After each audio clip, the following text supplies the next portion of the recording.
Greetings, students. This is Dr. Chan, and this is actually the first kind of exegetically oriented lecture of the semester, obviously dealing with Daniel 1.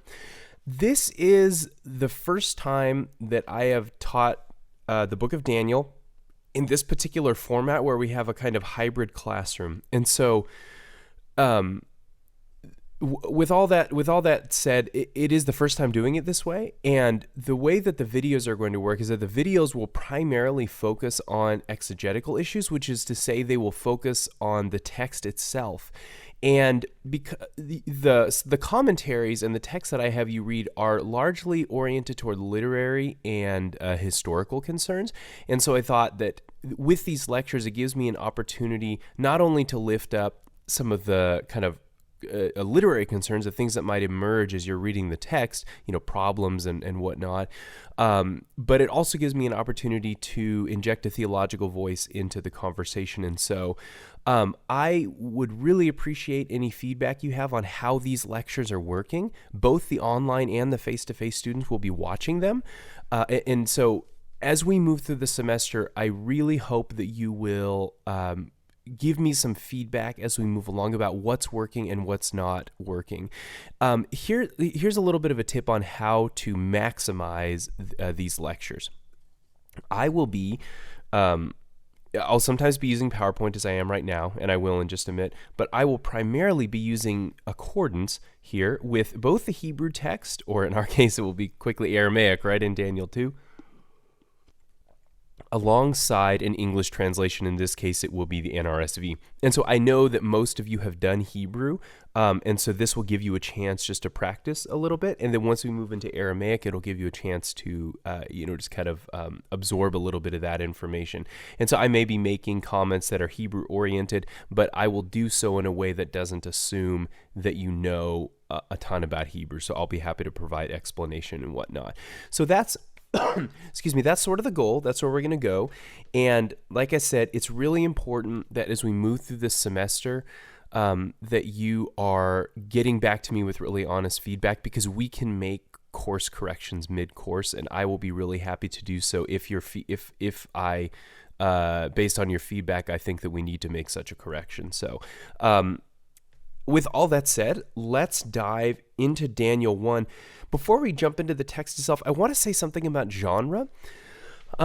Genre has to do with sort of the category of literature that we're working with. And so just to take an example, genre would help a person in the modern age distinguish between an editorial article in a newspaper like a news publication like the Atlantic or the New York Times, and a book about fantasy. Say if you were reading the Game of Thrones, as somebody.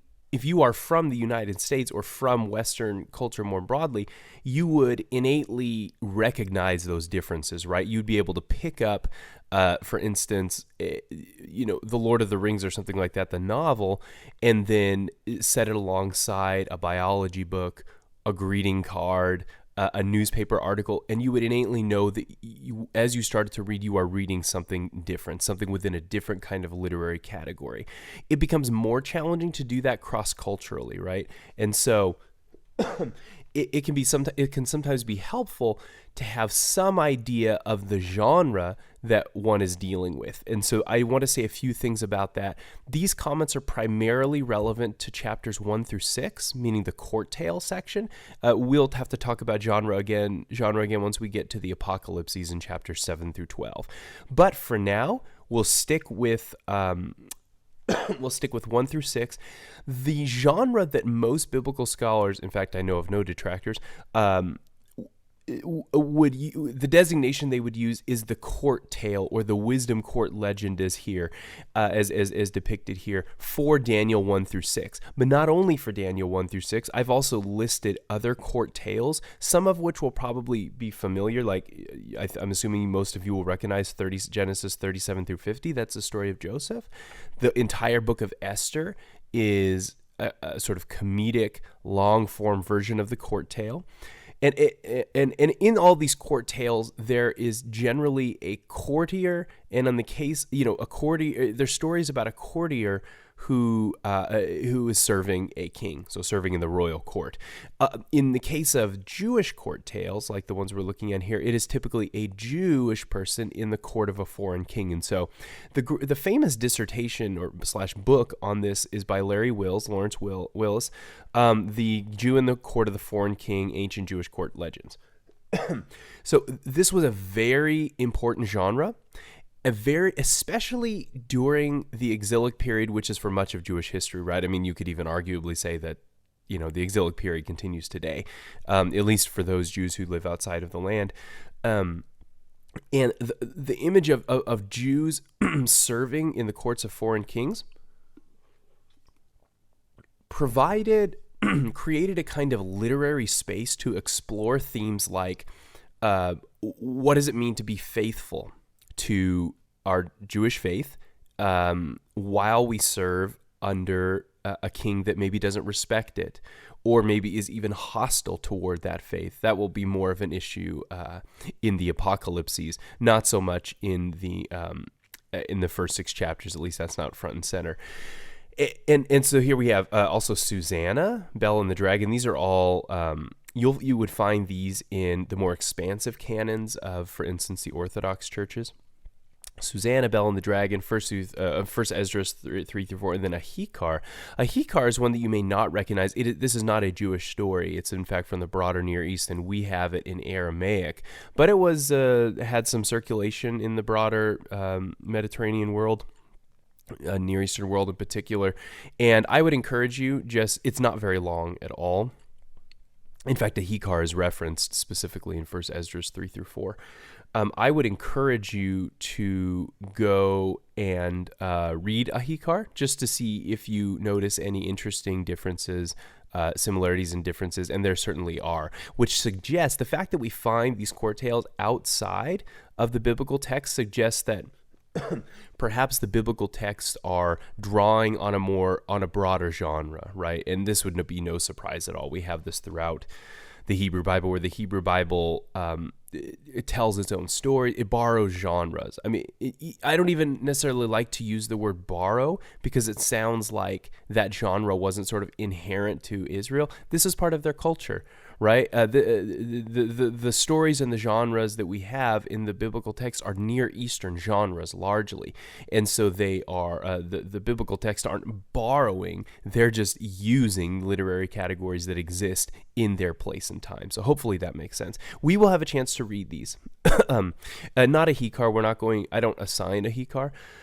Or First Esdras 3-4. You are free to go and look at those. They are interesting. They're not very long, but the others we will read because they're explicitly, at least the Danielic ones. So there are 2 kind of subgenres within the court legend. The first is the court contest. In this case, a person of low stature accomplishes a task that nobody else can do in the context of a foreign court, right? Can you think of some examples of this? Think about Joseph and his rise from prison to, as the text says, right, he's second only to Pharaoh. This is a great example of what we call the court contest. In a situation where somebody of low stature accomplishes a remarkable task. Sometimes we could even say a supernatural or a miraculous task. So in the case of Joseph, this is the interpretation of dreams, which he is able to do for Pharaoh. The second subgenre is called court conflict. And this is, you could imagine, just think about in the modern day how interested even anti-royalist Americans, right? Like Americans are inherently, in their history at least, anti-royalist, how obsessive some people can be about court sort of court intrigue, right? Even the court intrigue in the United Kingdom. And these stories in some ways have that kind of feel, right? Like people are interested in what's going on in different corners. I had recently listened to an interview, I think it was on NPR, with Julian Fellows, who is the creator of Downton Abbey. And he was talking about sort of the different worlds that you're able to see in that series. Downton Abbey is a really fabulous series, and my wife really turned me on to it. And what's interesting is that you really get an interesting glimpse into the life of the servants, right, who live sort of in the lower parts of the house, or often their life is centered in the kitchen. But then you also get this kind of look, this glimpse into, of course, the lives of the aristocracy. And I think for those of us who don't live in that world, it's interesting to look in on it, right? We're always interested in knowing, how do the people above us, on the social ladder, how do they live? How do they, interact with one another? What does such a life look like? And these stories, in some ways, scratch that kind of itch. They give at least a fictionalized kind of glimpse into court life, and in many cases, a lot of the kind of literary artifacts that we'll find reading through Daniel 6 do in fact accord with what we know went on in royal courts. They sort of have they have the sort of ideological furniture right. The environs generally accord with what we see in the in sources that tell us about the courts, and so that doesn't necessarily mean that they're historical. It just means that they get the environment right. And so, for example, you could go to a movie theater in the modern day and watch a movie that's entirely fictional, and yet they would still maybe get American culture right. Maybe it's a middle-class family. You could watch, any given film and say, well, if you're a middle-class person, you might look at that and say, well, yeah, that basically looks like how we live and family dynamics and whatnot, even though the story is entirely fictional. And so it is not academically, what's the word I'm looking for? It isn't academically sound for us to say, well, because they get the environment right, therefore it is historical. That's not right at all. You need more evidence to make that claim than simply that they get the environment right. But in any case, they often do get the environment right in these stories, which is interesting and just provides another kind of insight into some of the stories. So, okay.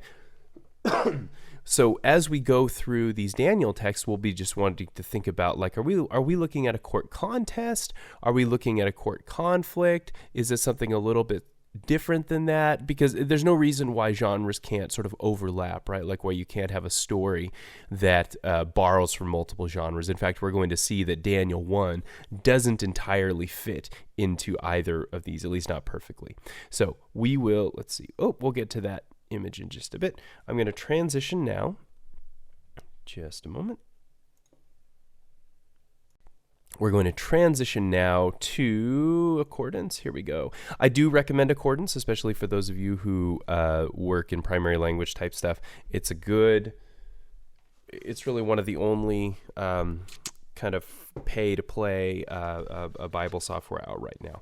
So, okay, let's start in Daniel 1. I'm effectively going to go verse by verse. Sometimes I will make comments, sometimes we'll just kind of brush by it. But the point is, again, I'm interested in lifting up potential questions and problems with a particular emphasis on the theology of these texts, right? Because the sources that we're using, Newsom and Breed, they're not as explicitly theological as I tend to be when I comment on these texts. I, of course, love their work very much. They're both colleagues and friends, but we're just doing something a little bit different. So, and also with an eye toward how these texts might be of interest to our contemporary world. So here we go. Let's start with verse 1. In the 3rd year of the reign of King Jehoiakim of Judah, King Nebuchadnezzar of Babylon came to Jerusalem and besieged it. The Lord let King Jehoiakim of Judah fall into his power, meaning Nebuchadnezzar's power, as well as some of the vessels of the house of God. These he brought to the land of Shinar and placed the vessels in the treasury of his gods. Okay, there is a lot going on here. The first thing to notice is that this sounds much more like, this kind of historical introduction feels much more like Chronicle Kings than it does like the rest of the court tales, which suggests that chapter 1 probably has a kind of literary framing function. It's not entirely one of the court tales. It is a court tale. It's set in the court setting, but it has these other features that make it feel a little bit more like an historical narrative. And so since we're talking about history, let's talk about this first phrase, Bishnat Shalosh lemalchut Yehoiakim. So in the third year of the reign of King Yehoiakim, King Nebuchadnezzar of Babylon came to Jerusalem, and he besieged it. This is an historically problematic statement for a couple of reasons. So Jehoiakim first comes to the throne in 609 BCE, and so the third year would be 606, right? BCE, we're in BCE moving backwards. The problem here is that there's absolutely no evidence of a Babylonian siege before 598. There are multiple, let's keep in mind, there are multiple Babylonian sieges against Jerusalem, and multiple exiles, in fact, stretching from the 590s into the 580s BCE. None of them happen as early as this text seems to claim. That raises some historical issues. It's not that the book of Daniel is just making this up. There are some traditions and chronicles that support this timeline, but when we kind of compare Babylonian sources with the biblical sources and archaeological sources we have, things do not quite match up. So that's just something to be aware of. The book of Daniel, while it tells these stories from an historical kind of framing, a lot of it will be problematic from an historical perspective, and we'll return to that issue when we get to the end of the chapter. But let's move on to a bit of theology here in verse 2. The Lord let Jehoiakim of Judah fall into his power, as well as some of the vessels of the house of God. So the first thing that we notice here is that the book of Daniel assumes, as does the book of Kings and Jeremiah and so much of the biblical text, that the exile is an act of judgment, or it is a consequence of sin. God let Jehoiakim of Judah fall into his power. So that's important to recognize, that while the Judahites are certainly victims and will be victimized by their enemies, there is a judgment frame, or a kind of a shade of judgment that is cast over all of that. Yes, they are victims of exile. On the other hand, they are also have victimized themselves. They have put themselves in that kind of position. And so it's important to keep that in mind, that from the perspective of the biblical texts, they are the Jews who are exiled are experiencing the consequences of their own sins. We'd have to, if we wanted to sort of parse out, like, what are those sins? What does that look like? There are multiple interpretations there. The books of Jeremiah and Kings will largely focus on improper worship. In other words, the breaking of the first commandment. And that isn't as much emphasized here in verse 2, but just recognize that is present in a lot of other texts. Now let's say something about these vessels of the house of God. The vessels, they're called here the clay, Beit HaElohim. Okay, the clay. Clay is just the word for vessel or whatnot. So we're referring here to the temple vessels used in for cultic purposes, for worship purposes. The vessels especially in Jeremiah and here in Daniel, are not. This isn't just like saying, oh, they took the forks and knives, right? And they were Grandpa Solomon's forks and knives, or Grandpa Hezekiah's or whatever forks and knives. These are in many ways representative of God's presence and God's power in the temples. Now, keep in mind that at least from sort of the official Deuteronomic perspective, there are no idol. There's no image of the deity, right, in the temple, as there would have been in every other Near Eastern temple, right? They had images of the gods that, books like 2nd Isaiah call these idols, but this was an image of the god, thought in the broader Near East. Because that idol, that image, does not presumably exist in the Jerusalem temple, there are still these vessels, right, which represent not just cultic service but also divine presence and power, and so those get deported as well, and that's a a kind of symbolic way of showing that God's presence has departed too. And so that's why the vessels, it's actually interesting. You can study the kind of itinerary of the vessels in the Hebrew Bible, Old Testament, and you learn some interesting things by doing so. I won't go too much into that, but I just wanted to say that it's important that the vessels are mentioned. And it's not, like I said, just like saying, oh, somebody stole the forks and the knives. No, this is a significant indication of God's divine presence being relocated, as it were, or at least it's part of the judgment, right, that's happening to them.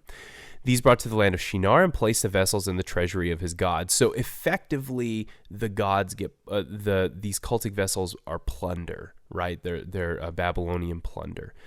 Now, the king commanded. Let me scroll down a bit. We're in verse 3. The king commanded his palace master, Ashpenaz, to bring some of the Israelites of the royal family and of the nobility, young men without physical defect and handsome, versed in every branch of wisdom, endowed with knowledge and insight, and competent to serve in the king's palace. They were to be taught the literature and language of the Chaldean, or the Kasdim is how you say it in Hebrew. These verses reflect a reality in the Near East that often elite members, right, Israelites of the royal family, and of the nobility, right? So they're not just after any old young men, just any young men. They're after elite young people, presumably because they would have had more education, more exposure to what it's like to live in these elite circles, that kind of thing. But this is common practice, and oftentimes, if the people were young enough, they would have been turned into eunuchs. There are biological realities that prevent a person from being turned into a eunuch. If I remember, I wrote an article on eunuchs probably 3 or 4 years ago. And as we were reviewing the literature, we were kind of wondering, like, what are the medical realities here of castrating a young man? And why is it that they're generally young? And part of that seems to be linked to biology, that you really can't, at least in the ancient world, effectively castrate a person the way that they did after a certain age. If I remember, it's about age 10. So that's why they often seem to be quite young. Let me actually pull up an image here. Here we go. I had shared this earlier, or you had caught a glimpse of it earlier. This is a wall relief, an Assyrian wall relief, Neo-Assyrian in particular, 7th century wall relief in one of the palaces of Ashurbanipal. That's him right here, the guy, and this is his queen, and there he's reclining. This is sort of like a garden party. It's a very gruesome party, because if you look over here to the left, he has the head of the Elamite king, one of his enemies. He hangs his head in the tree, so this is a sort of victory celebration, right?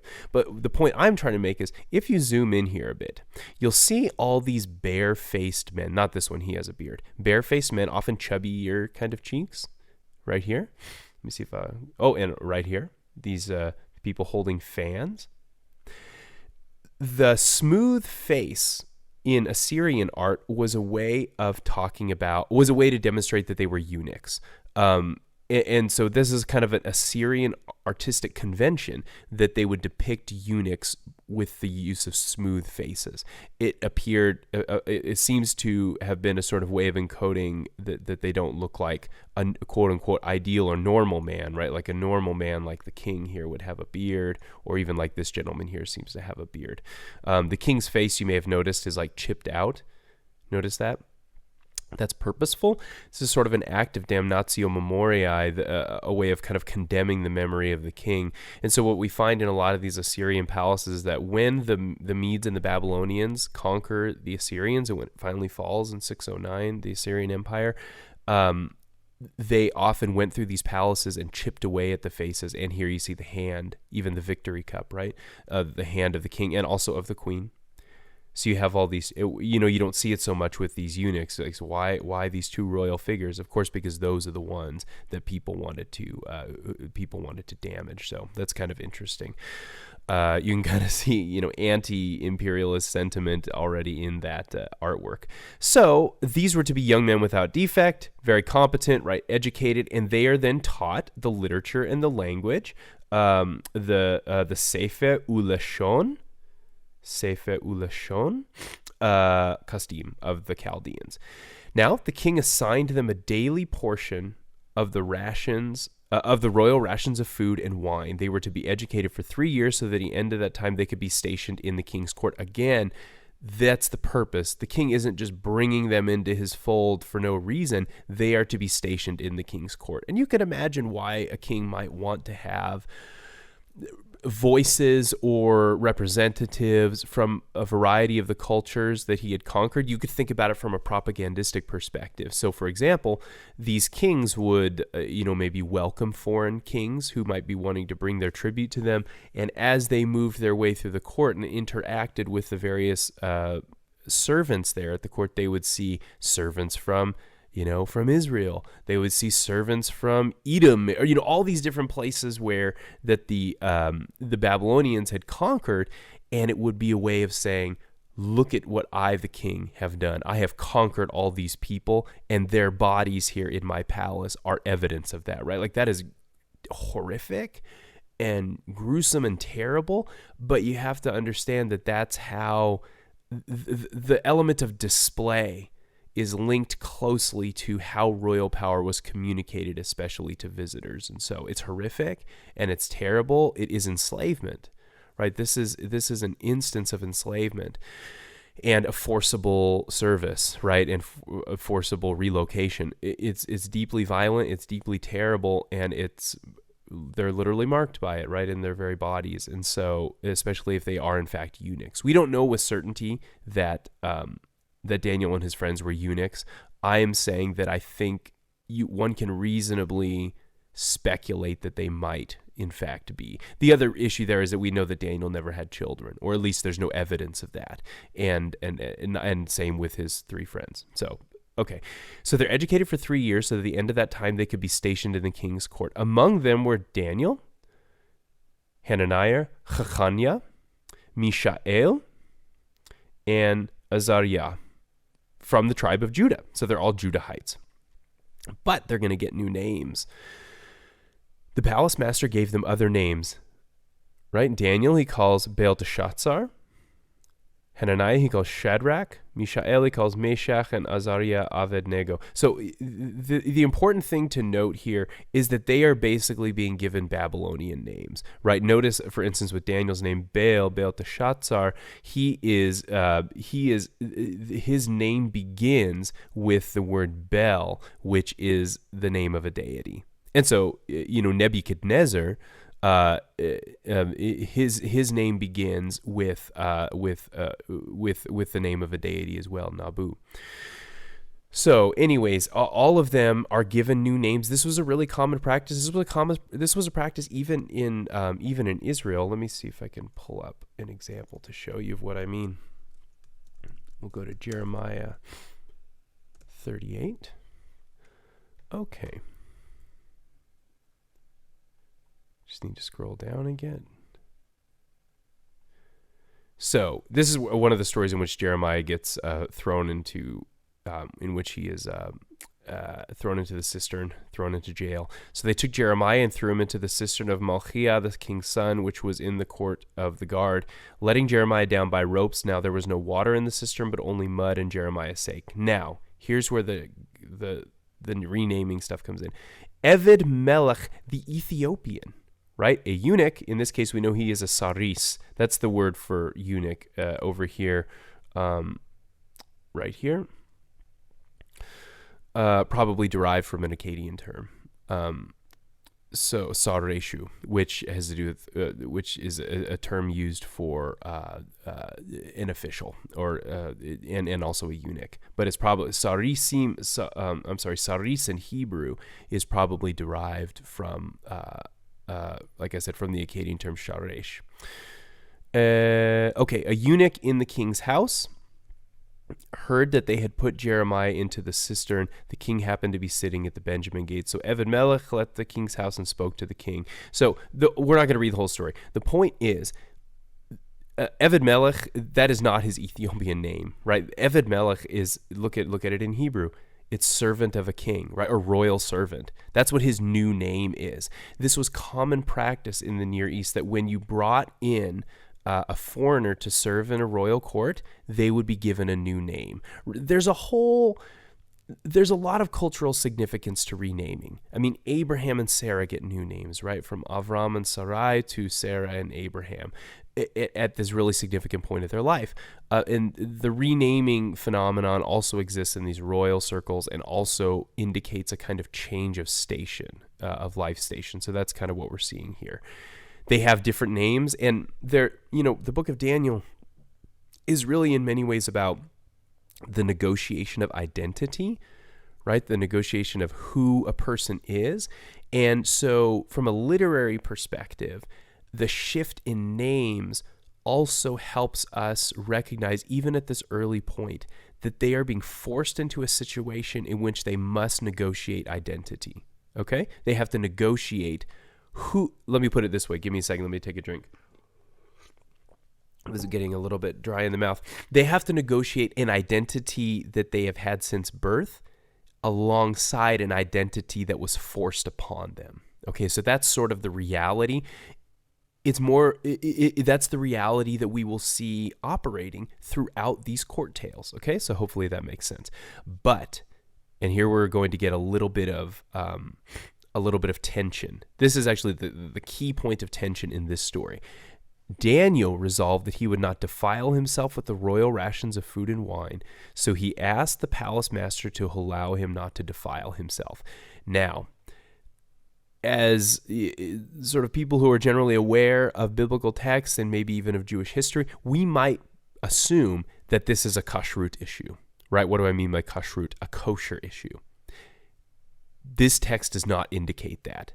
Or let me put it in a different way. We do not have enough information from this text alone to assume that this is a kosher issue. It is true that he says that he wouldn't defile himself, but the problem is that there's no indication that drinking the wine of the goyim, right, or the wine of foreigners, is a violation of kashrut. We also don't know what kind of food he was receiving, but for some reason, food becomes a kind of red line for Daniel and his friends.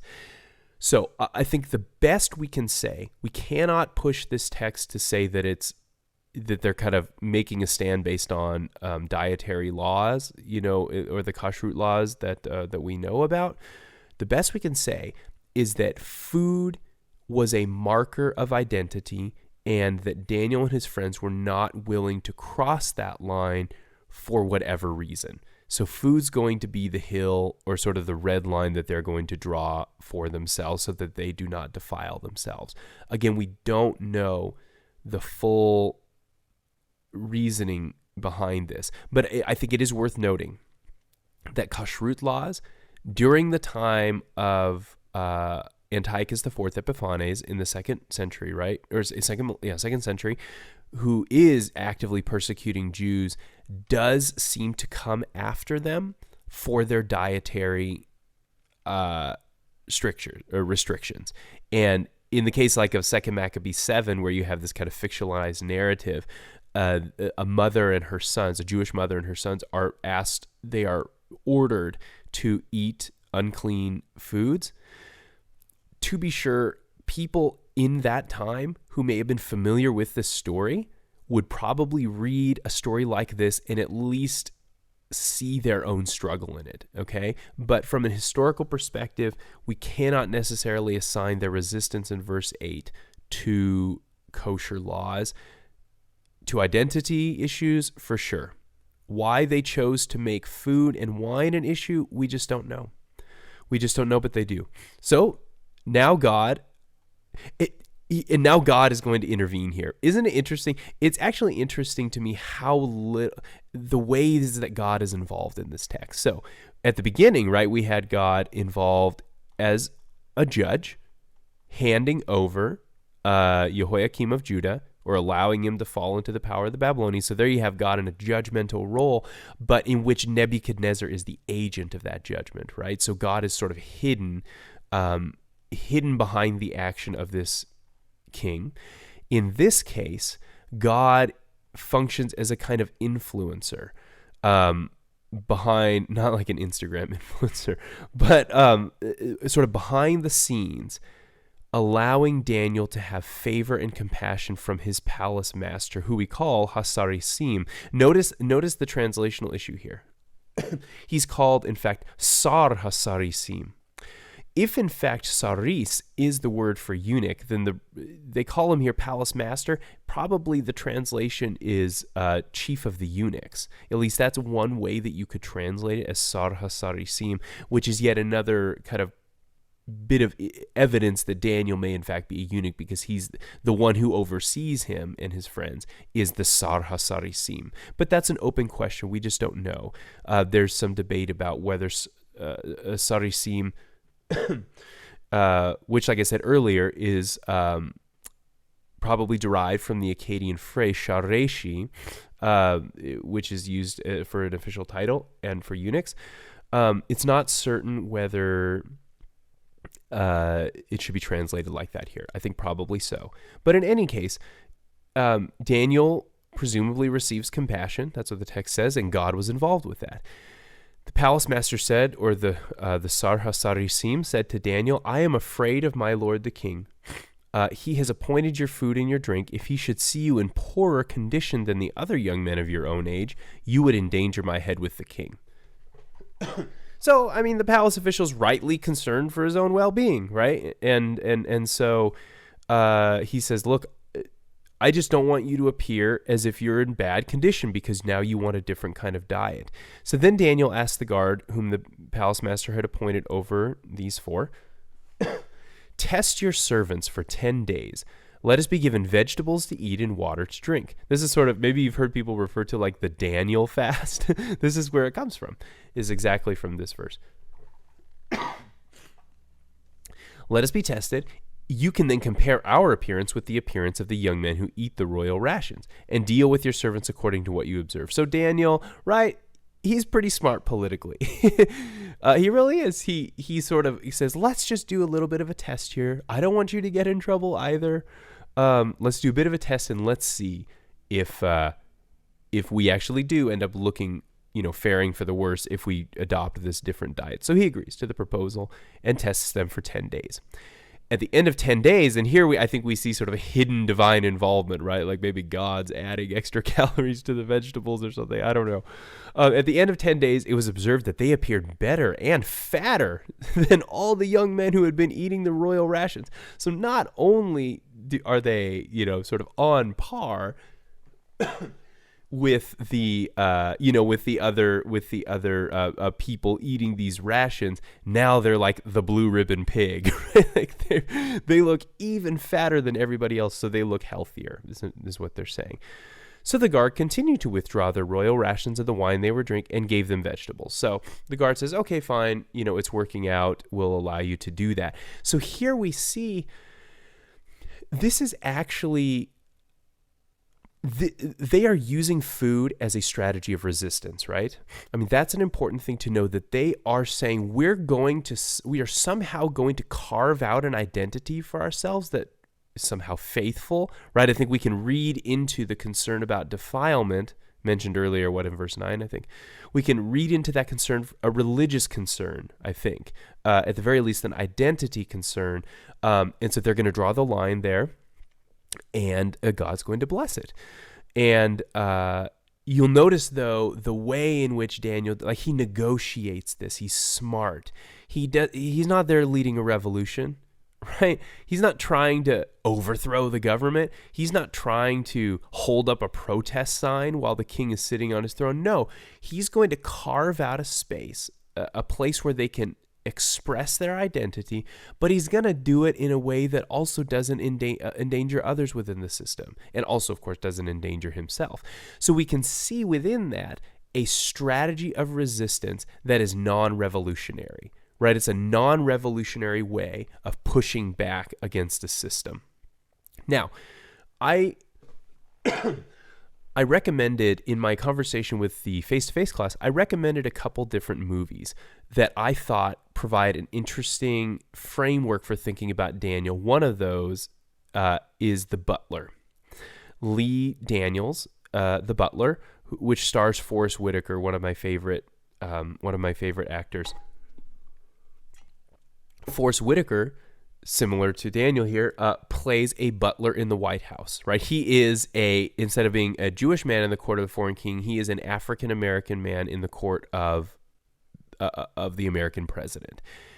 And he similarly is quite smart in that environment, right? He knows how to work that environment. He knows how to get things done, but to do it in a way that is not revolutionary. He's not going to burn the house down, but he's going to move the furniture a little bit, right? He's going to push things around in such a way that allows him both to keep his job and his life, and but also shape things a little bit differently.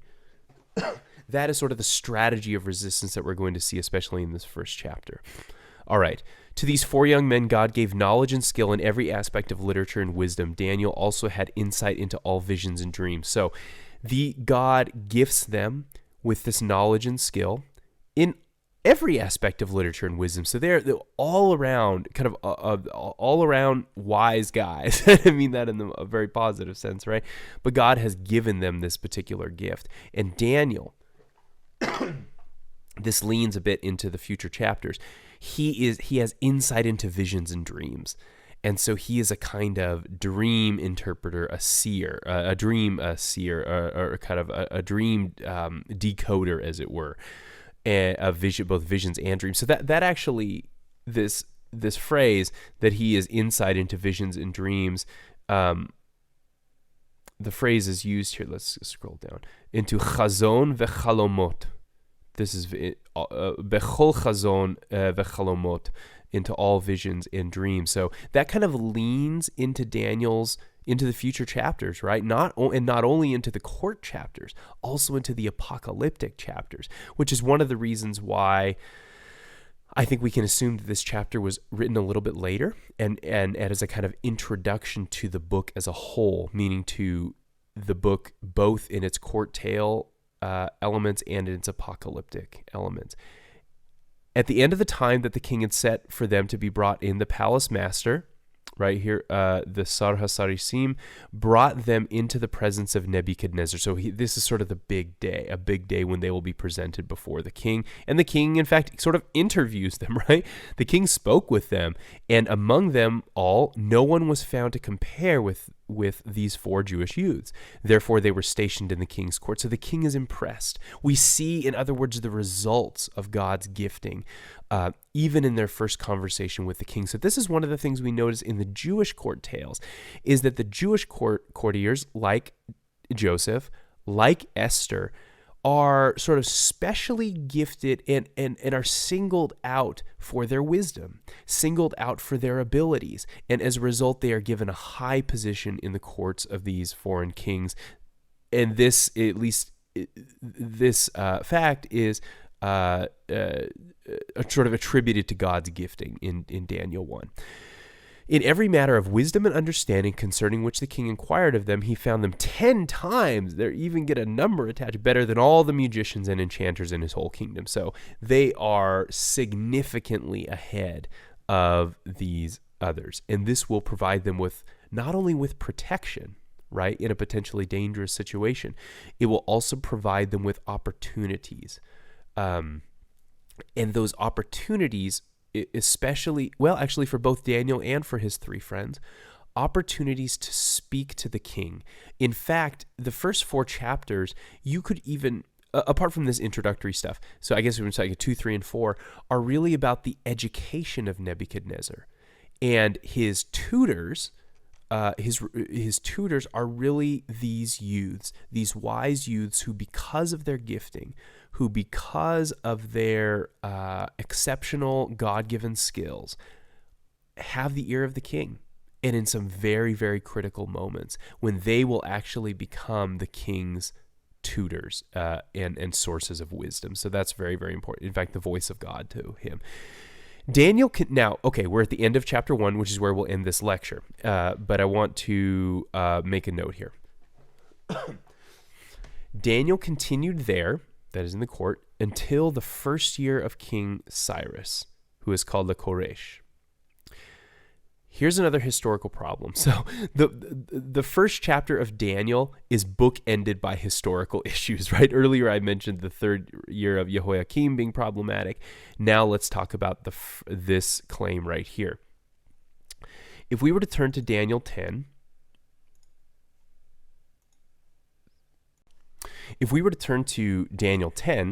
let me do that really quickly so I can show you something. Okay, what is the claim chronologically at the end of verse 1? Daniel was there until Ad Shnat Achat LeKoresh HaMelech, until the first year of King Cyrus. We have a problem. Houston. In the third year of King Cyrus of Persia, a word was revealed to Daniel whose name was Belteshazzar. Okay, this is a very difficult, you can't resolve it. It's a contradiction between the first chapter and the 10th. And so, of course, there are all kinds of questions that emerge from that. We're not going to get into all of it. Newsom will talk about it a little bit. I just want to raise the issue, not because I want to pick at the text and say, oh, it's not true. No, but I want to say, look, like, this points to the fact that the book of Daniel has a very long editorial history, and that for whatever reason, the editors of this book did not feel compelled to correct it. We don't know why. We just know that the contradiction is there and that it is a blatant contradiction. And so that's just worth noting. Otherwise, in our class later this week, I especially want to lift up some of the theological issues here, especially the issues around faithfulness. I really appreciated being able to read around a bit in how this text has been interpreted kind of globally, right? And I'm thinking in particular of the Asia and Africa Bible commentaries, where